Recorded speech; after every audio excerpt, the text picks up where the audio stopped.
Glória a Deus.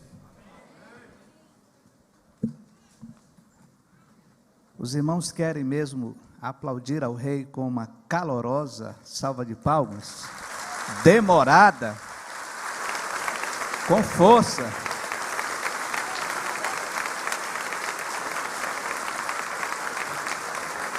Aleluia, aleluia, louvado seja Deus. Boa noite, igreja, graça e paz, bênção de Deus. Vamos ler a Bíblia? Podemos? Devemos, né? Podemos e devemos. Mateus capítulo 13, Evangelho de Jesus, segundo escreveu nosso irmão Mateus, capítulo 13. O capítulo das parábolas. Pelo menos 7 parábolas estão em um só capítulo. Nós leremos então, irmãos, dos versículos 24 ao versículo 30, e em seguida do 36 ao 43. Amém? Em casa, se você tem Bíblia, por favor, abra a sua também, aqui do lado no anexo, ou ligue o seu celular e deixe aberta a sua Bíblia e o celular ligado, porque nós vamos, uma vez ou outra, voltar ao texto sagrado. Outra parábola lhe propôs, dizendo, juntos, irmãos, o reino dos céus é semelhante a um homem que semeou boa semente no seu campo. Mas, enquanto os homens dormiam, veio o inimigo dele, semeou o joio no meio do trigo e retirou-se. E, quando a erva cresceu e produziu fruto, apareceu também o joio. Então, vindo os servos do dono da casa, lhe disseram, Senhor, não semeaste boa semente no teu campo? De onde vem, pois, o joio? Ele, porém, lhes respondeu, um inimigo fez isso. Mas os servos lhe perguntaram, queres que vamos e arranquemos o joio? Não, respondeu ele, para que, ao separar o joio, não arranqueis também com ele o trigo. Deixai-os crescer juntos até a colheita, e, no tempo da colheita, direi aos ceifeiros, ajuntai primeiro o joio, atai-o em feixes para ser queimado, mas o trigo recolhei no meu celeiro. Que bênção, irmãos. Mas o trigo recolhei em meu celeiro. Você é trigo? Versículo 36. Então, despedindo as multidões, foi Jesus para casa. E chegando-se a ele, os seus discípulos disseram, explica-nos a parábola do joio do campo. A parábola do joio do campo. E ele respondeu, o que semeia a boa semente é o Filho do Homem, ou seja, sou eu mesmo, Jesus, ele, Jesus. O campo é o mundo, e a boa semente são os filhos do reino, e o joio são os filhos do maligno. O inimigo que o semeou é o diabo. A ceifa é a consumação do século, e os ceifeiros são os anjos. Pois, assim como o joio é colhido e lançado ao fogo, assim será na consumação do século. Mandará o Filho do Homem os seus anjos, que ajuntarão do seu reino todos os escândalos e os que praticam iniquidade, e os lançarão na fornalha acesa. Ali haverá choro e ranger de dentes. Então os justos resplandecerão como o sol no reino de seu Pai. Quem tem ouvidos para ouvir, ouça. Quem tem ouvidos para ouvir, ouça. Meus irmãos, Jesus disse: quem tem ouvidos para ouvir, ouça. Parece uma pergunta, uma aplicação, um tanto assim, um pouco disforme. Para que serve os ouvidos, se não para ouvir? Mas não é isso que ele está dizendo. Ele está afirmando que muitos ouvem, mas não praticam. Quem tem ouvidos para ouvir, pratique. Quem tem ouvidos para ouvir, pratique. Não apenas fique no conceito, mas torne isso prática na sua vida de fé. Portanto, eu quero recordar aqui uma frase.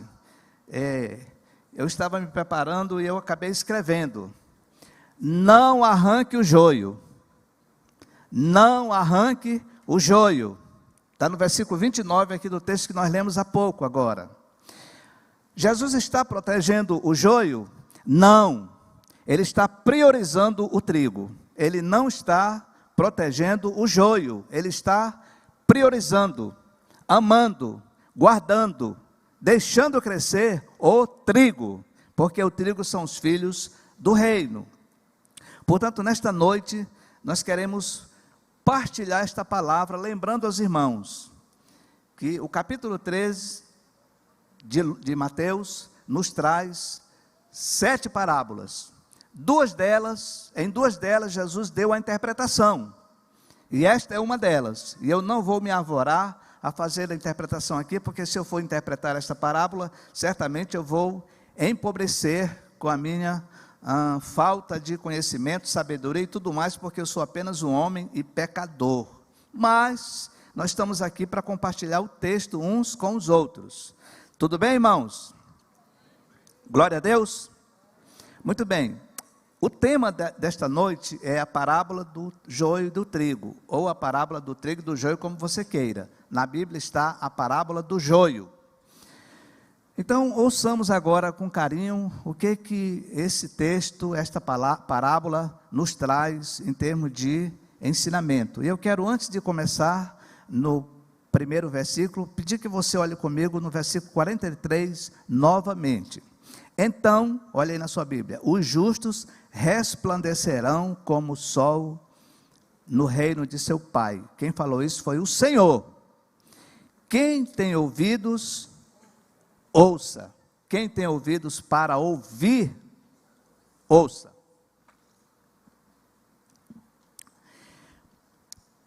Meus irmãos, no mundo e na igreja estão o joio e o trigo.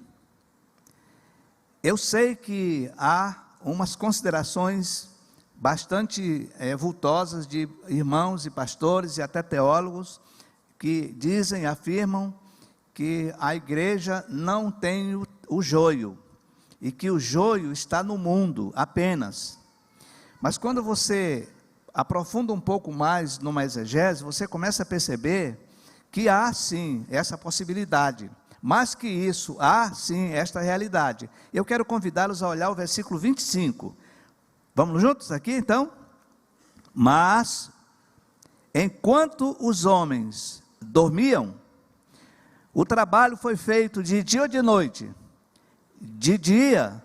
Deus não é da escuridão e das trevas. Tudo que Deus faz, Ele faz às claras. Ele faz de dia para que todos vejam. Jesus disse: vamos trabalhar enquanto é dia. A noite vem quando ninguém se pode trabalhar. O texto nos diz aqui claramente que o Senhor semeou. E os seus servos agora foram dormir. Então, evidentemente que seria noite, no mínimo, eles foram dormir. Então, olha o versículo 25. Mas enquanto os homens dormiam, veio o inimigo dele, olhe para a sua Bíblia, semeou o joio no meio do trigo e retirou-se. Quem é o trigo? O trigo são os filhos do reino. Aonde estão os filhos do reino? Na igreja. Qual é a igreja? A igreja de Cristo. Então houve uma semeadura maligna no meio do trigo, e o trigo são os filhos do reino, são os filhos de Deus, que estão evidentemente na igreja. Portanto, seja na igreja ou seja no mundo, nós vamos considerar aqui que o trigo e o joio estão juntos. Não tem muito para onde correr, irmãos. Portanto, nas 7 parábolas, nós percebemos aqui que no conjunto dessas 7 parábolas, há um teólogo que afirma que foi aqui que os reformadores, que os teólogos, então cunharam, descobriram e criaram então o ensino da igreja visível e a igreja invisível. Qual é a igreja visível? A igreja visível somos nós que estamos aqui. A igreja visível é aquela que o homem vê e toca. Você não toca no seu irmão aí do lado? Pois é, nós somos a igreja visível. E a igreja invisível? A igreja invisível é aquela que somente Deus conhece, somente Ele vê e somente Ele toca. Esta é a igreja invisível.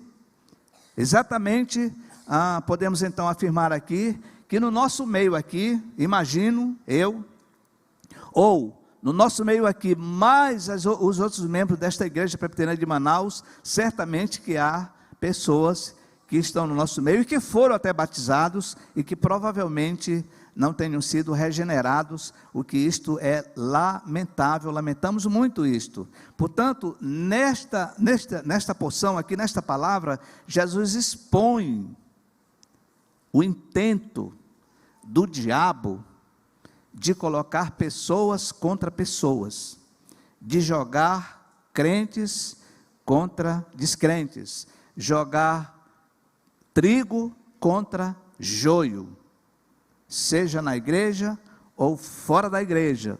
Eu falo aqui dentro, seja no grupo familiar ou fora do grupo familiar, seja no trabalho ou fora do seu trabalho. Por onde nós andamos está o reino de Deus, e aí também está a presença do joio.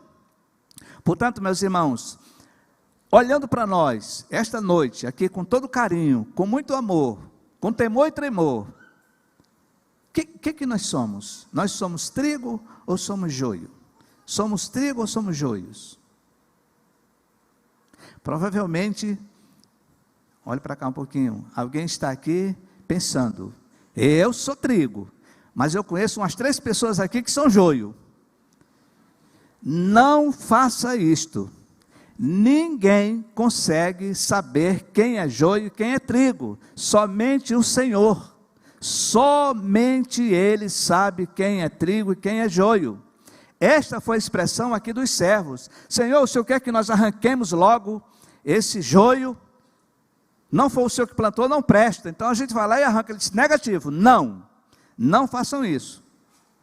Então eu quero dizer para você uma coisa nesta noite, preste bem atenção no que eu vou lhe dizer. Talvez você esteja pensando, eu conheço um irmão que é joio, eu conheço uma irmã que não é joia, é joio, conheço aquele, e aí você já começou a fazer a sua listinha. Não faça a sua listinha, porque eu quero lhe adiantar, que o joio que você está pensando que é joio, Deus pode tê-lo como trigo, e você estará então fazendo um julgamento errôneo, completamente errôneo. Ninguém sabe quem é joio e quem é trigo, ninguém. Não, pastor, ninguém sabe? Sabe,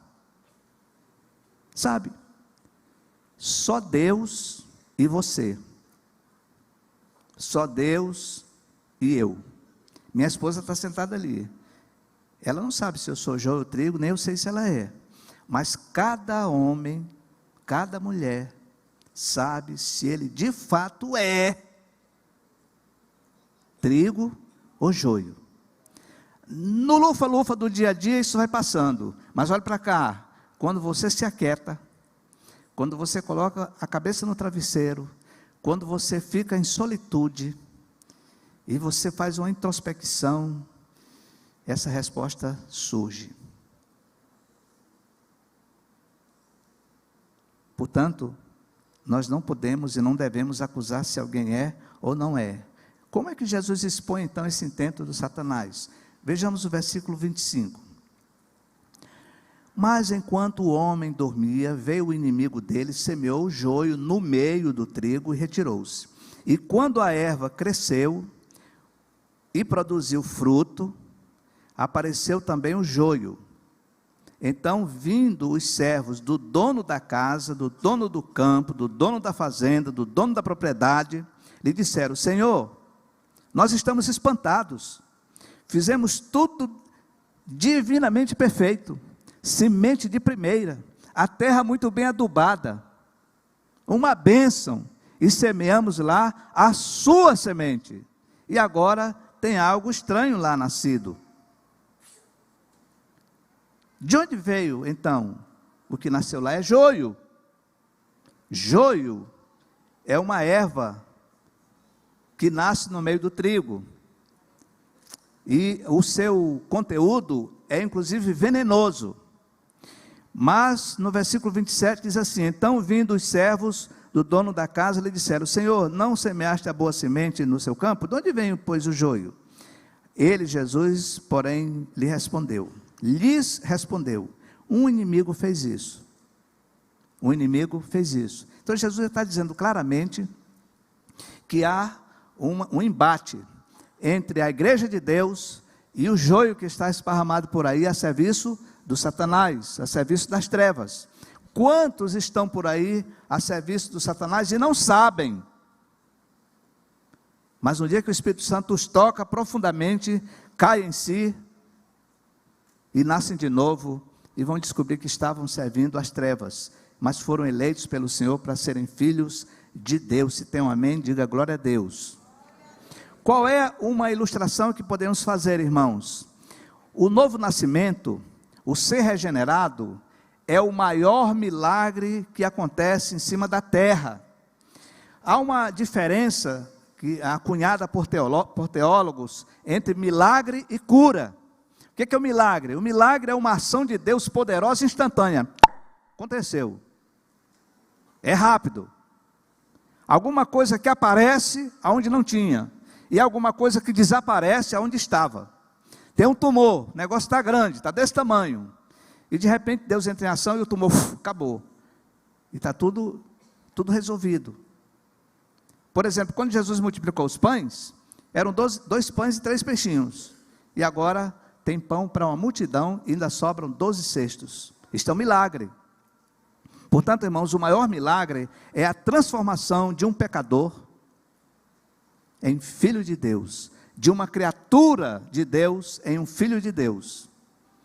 Os irmãos conhecem aquela ilustração da lagarta? A lagarta é um bicho feio, asqueroso, meio cilíndrico, que anda se arrastando pelas folhas, venenoso, tem um ferrão, medroso, vive pelas folhas andando bem devagar. Se bater um vento, ele se encolhe todo lá e se segura com medo. Mas um dia, a lagarta resolve entrar naquele casulo, fica sozinha, e depois de um tempo, o casulo se abre, e de lá sai uma borboleta. E as mulheres amam as borboletas, elas até compram as borboletinhas para colocar assim de enfeite na roupa, porque a borboleta é diferente, ela não é uma lagarta, ela agora é um novo ser, é algo transformado, é alguém que mudou toda a sua estrutura. Ela não é mais um inseto peçonhento, feio, mas é um inseto bonito, colorido, que anda pelas alturas. Antes ela tinha medo de vento, agora ela ama o vento, o sopro, sopro do Espírito. É com a borboleta mesmo, lá nas alturas, passeando, andando, e o povo olhando para ela e fazendo fotos, porque a borboleta é outro ser. Isto é um milagre. Nesta noite, aqui, ali no anexo, em casa, aonde estiver pessoas nos ouvindo, muito provavelmente, Deus quer e pode fazer um milagre de transformação em sua vida. Ele quer e pode. A questão agora está em você. Você quer? Quantas vezes você já ouviu o Senhor dizendo: eu quero lhe transformar, e você disse: não, mas eu não quero. A gente tem muitas formas de dizer isso. Portanto, o milagre, ele produz transformação. Por exemplo, água em vinho. Água é água, vinho é outra coisa. Isso é um milagre. Em Caná da Galileia, Jesus transformou água em vinho. Portanto, irmãos, vamos pensar aqui num grande exemplo de um trigo. Quero trazer aos irmãos um trigo. Quero trazer aqui o nosso irmão Jó. Os irmãos lembram de Jó? Jó era um homem íntegro, reto, temente a Deus, se desviava do mal.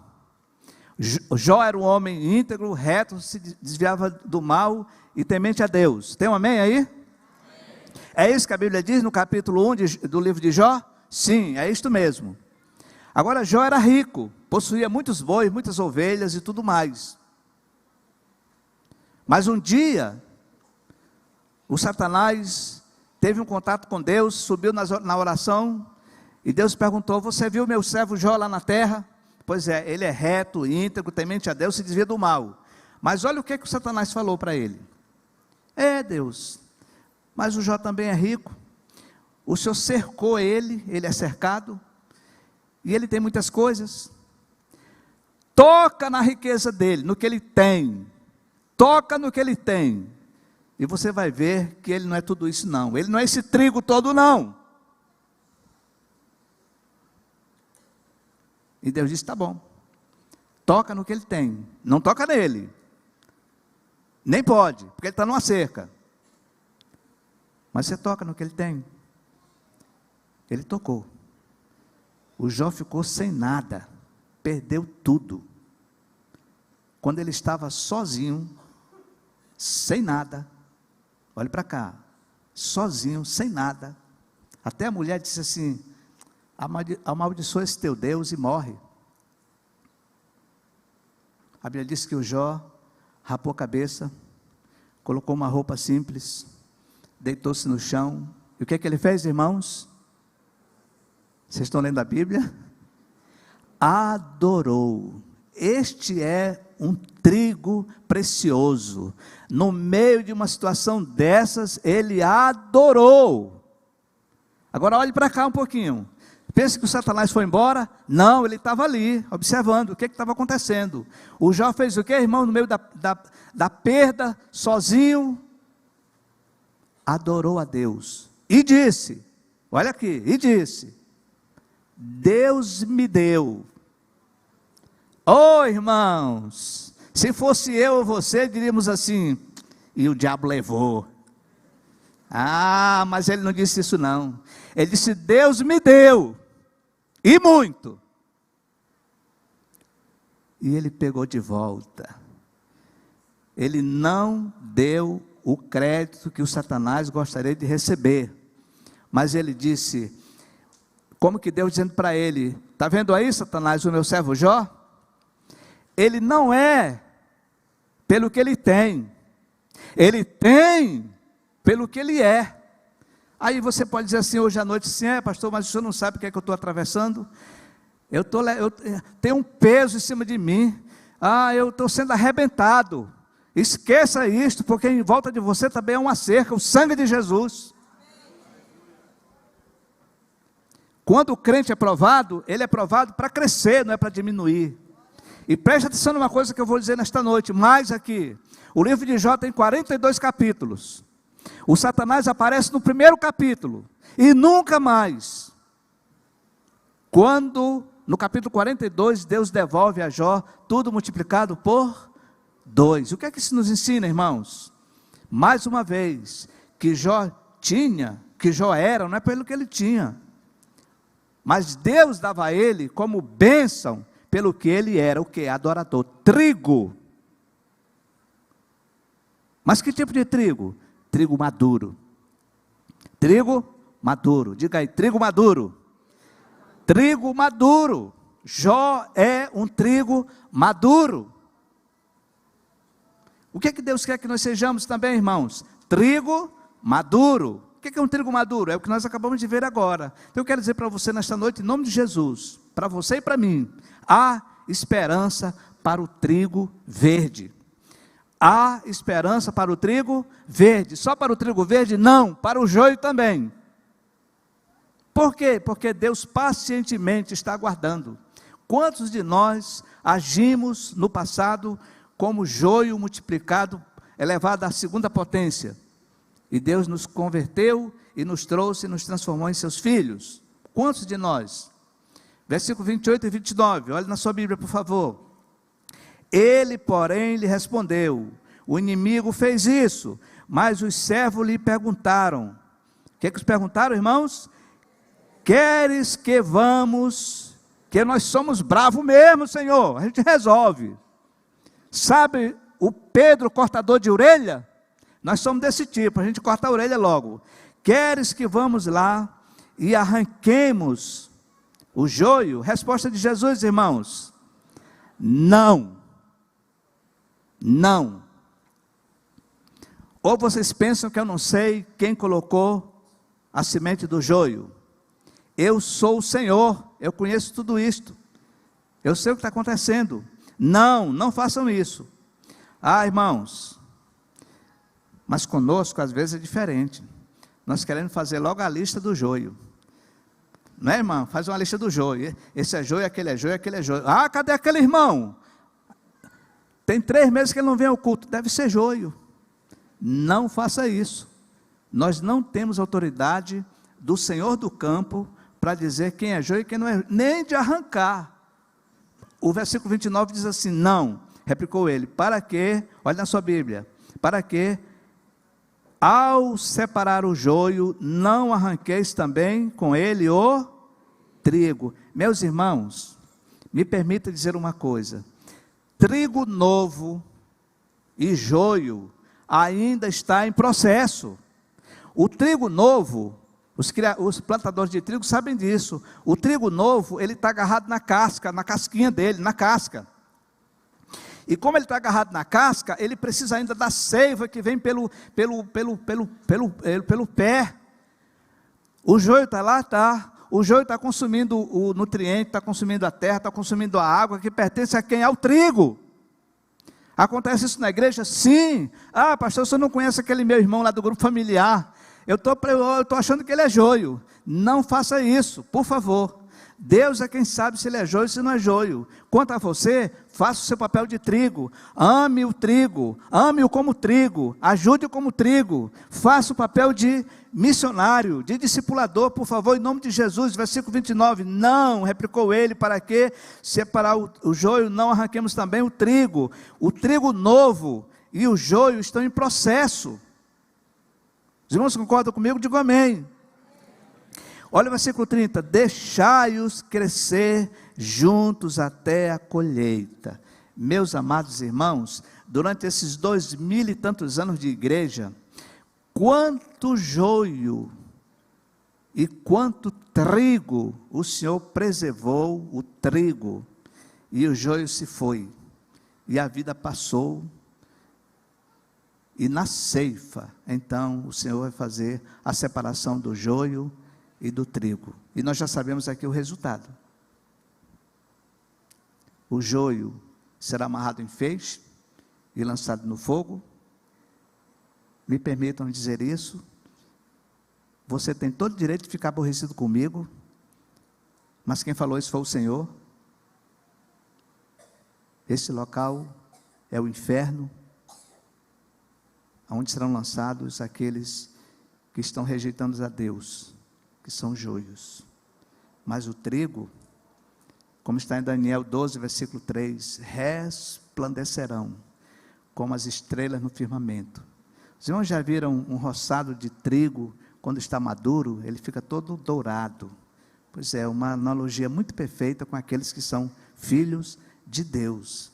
É como Jesus dizendo assim: esperem, por favor, tenham paciência, eu sou o Senhor do campo, esperem, esse assunto é comigo, não é com vocês. E com vocês, andar com os irmãos, mais 1 milha, mais 2 milhas, mais 3 milhas, enfim, esse é o papel da igreja. Portanto, há esperança para você, há esperança para mim, para nós.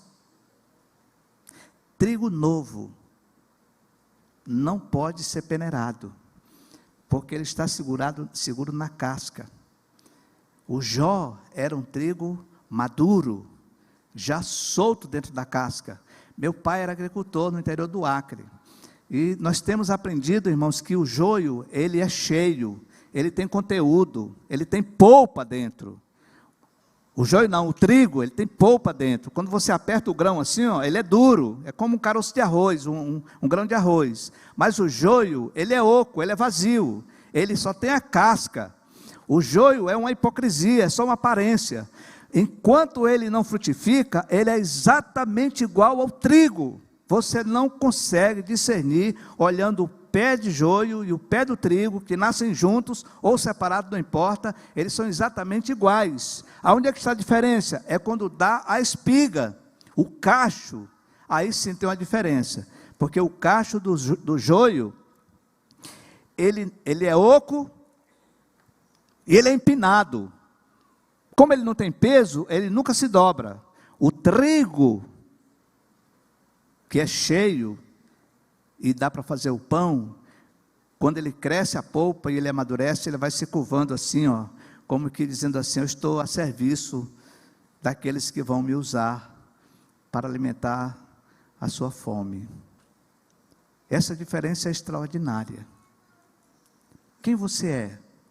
Quem eu sou? Que papel nós temos feito? De trigo ou de joio?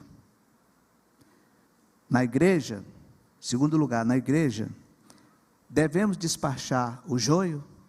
Expulsar o joio? Não. Quem disse isso? Jesus.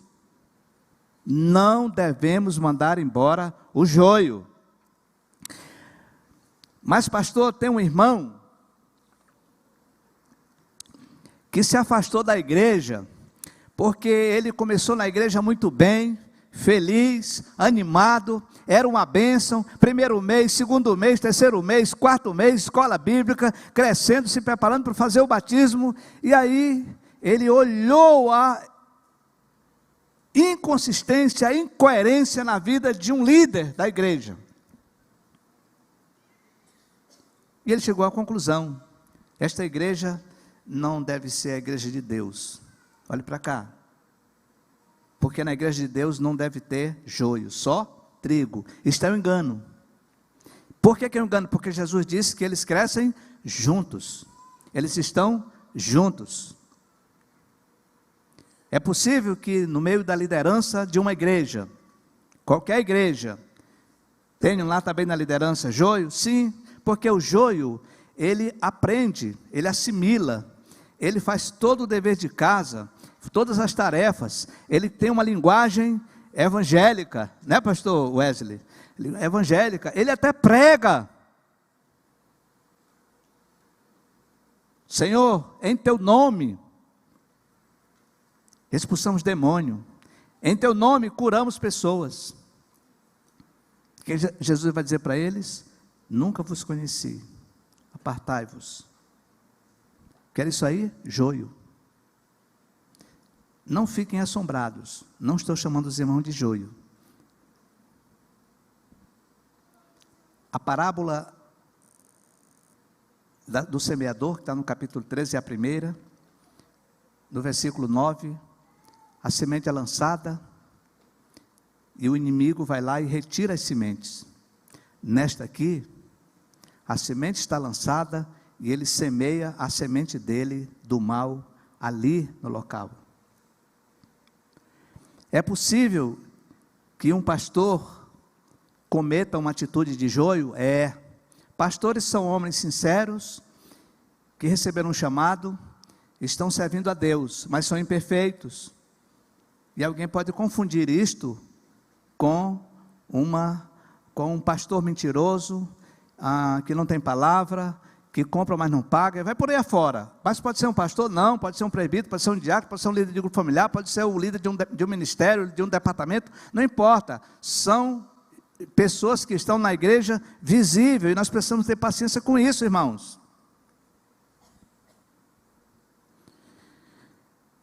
Crente novo e gente não salva. Escute o que eu estou dizendo. Crente novo e gente não salva, parece joio. Crente, trigo novo, e gente não salva ainda, parece joio. Por isso que nós não temos como separar um do outro. Vamos pensar em um nome: Saulo de Tarso, um homem perverso, matador de crentes. Na estrada para Damasco, o Senhor o alcançou, e o derrubou, e o converteu, e olha o que trigo ele tornou-se. Completamente diferente. Quantas pessoas devem ter pensado, esse camarada aí é o chefe dos joios. Quer ver outro? Nicodemos. Nicodemos não era como Paulo, era manso, amoroso, equilibrado, mas ainda era joio, agia como joio. E o Senhor disse para ele: olha, se você não nascer de novo, nunca você vai se tornar trigo. Ele não falou isso, é claro. E a pergunta nesta noite é essa, meus irmãos: você é trigo ou joio? Você é trigo e age como joio? Ou você é joio e age como trigo?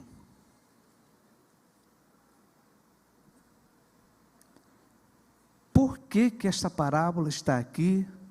E por que esta pregação nesta noite? Para nos levar, irmãos, a uma profunda reflexão. Nós não devemos passar a vida enganados e nos enganando. Enganados e nos enganando.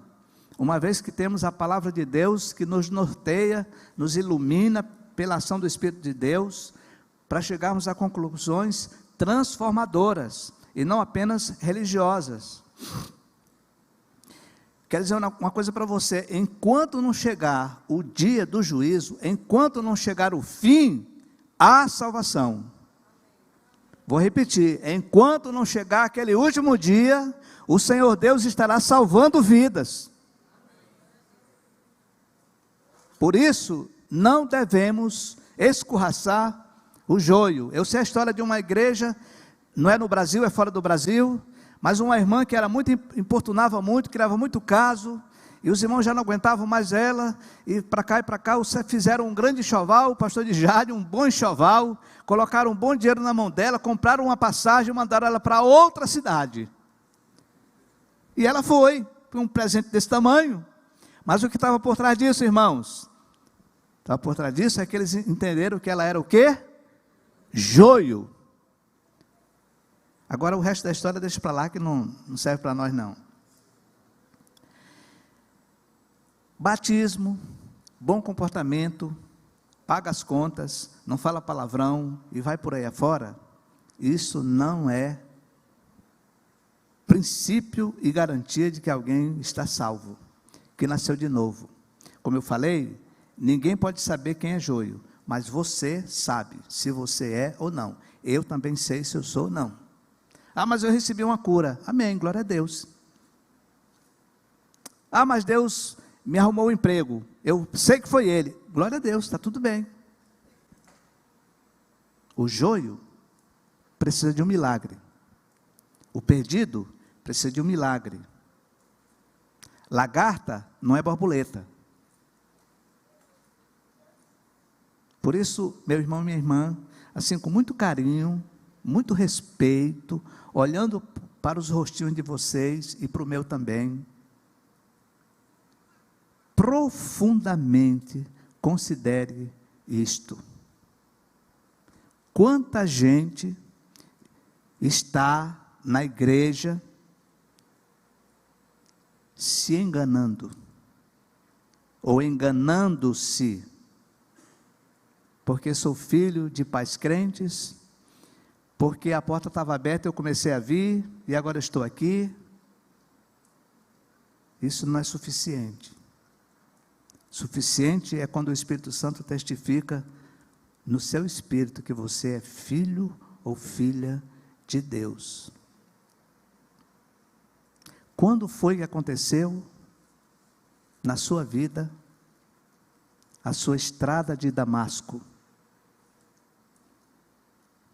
Quando foi que aconteceu na sua vida aquele momento que você disse: uau, eu sou outra pessoa? Na minha vida um dia aconteceu isto. Sábado à noite, eu ouvi pelo rádio uma mensagem, menos de 15 minutos. Não vou contar a história porque é longa, um pouco longa. Mas domingo de manhã, quando eu acordei, Eu tomei um tamanho susto, porque eu imaginava que eu ia morrer naquela noite, com medo de morrer por causa do pecado, dos pecados. O dia estava mais claro, tudo parecia que estava iluminado, o medo se foi, eu senti que eu estava diferente, não entendi bem o que era, mas um dia conversando com uma irmã, chama-se Maria da Paz. Alguém conhece Maria da Paz? Levanta a mão. Várias pessoas conhecem. Ela me explicou o que tinha acontecido. Eu digo, agora eu entendi então. Eu sou agora filho de Deus, sim, você agora é filho de Deus. Hoje, nesta noite, lá no anexo, em casa e aqui, é a sua vez. É a sua vez. Jesus está lhe chamando. Mas pastor, eu sou joio. Você não sabe. Você pode ter a impressão que é. Deus é quem sabe disto. Eu quero concluir esta mensagem levando os irmãos a pensar o seguinte: o que nós encontramos aqui, irmãos? Duas semeaduras, dois tipos de sementes, dois tipos de pessoas, duas colheitas, dois tipos de fruto, e olha para cá, e dois tipos de destinos. Qual é ou será o seu destino se você continuar como você está hoje? Esta pergunta precisa ser respondida por cada um de nós. Pastor, eu sou trigo e tenho convicção, glória a Deus. Mas você é trigo e está cuidando dos outros trigos? Ou está condenando alguém que tem jeito de joio? Está salvo. Porque o texto é categórico. Jesus falou, deixa ir até o fim. Até o fim, alguma coisa vai acontecer ainda. Dois destinos. Eu quero convidá-los a olharmos o versículo 36 a 43 de novo, com toda atenção, irmãos. Aqui está a parábola 100% interpretada, e não precisa ninguém interpretar mais. Versículo 36, então, nem os discípulos entenderam o que significava esta parábola. Por isso eles perguntaram em casa, no secreto. Então, despedindo as multidões, foi Jesus para casa, e chegando a ele os seus discípulos disseram, explica-nos a parábola do joio do campo. E ele agora começa, e ele respondeu, o que semeia a boa semente sou eu, Jesus. O campo é o mundo, a igreja ainda está no meio desse mundo, e muitos dizem assim, o mundo está entrando na igreja. Não sei, irmãos. O campo é o mundo, a boa semente são os filhos do reino. Portanto, se você é trigo, em nome de Jesus, Deus está dizendo que você é filho do reino, filho de Deus. Os joios são os filhos do maligno. Meus irmãos, o Satanás tem os seus, ele prepara, ele levanta pessoas para servi-lo, ainda que essas pessoas façam o papel de joio, muitas delas são eleitas, como nós conhecemos várias pessoas que eram ministros de Satanás de várias formas, e nasceram de novo, e hoje são filhos de Deus, servem a Deus, amam a Deus, vivem para Deus. Na frente, o inimigo, os joios são os filhos do maligno, o inimigo que o semeou é o diabo. Percebam que Jesus não deixou a igreja enganada. Ele disse, as portas do inferno não prevalecerão contra a minha igreja. Ele sabia que ia haver embates. No mundo tereis aflições, tende bom ânimo, porque eu venci o mundo. Não enganou ninguém, deixou claro. A ceifa é a consumação do século. Estamos prontos para esta consumação do século? E os ceifeiros são os anjos. E ele continuou, pois, esse pois é muito significativo, pois,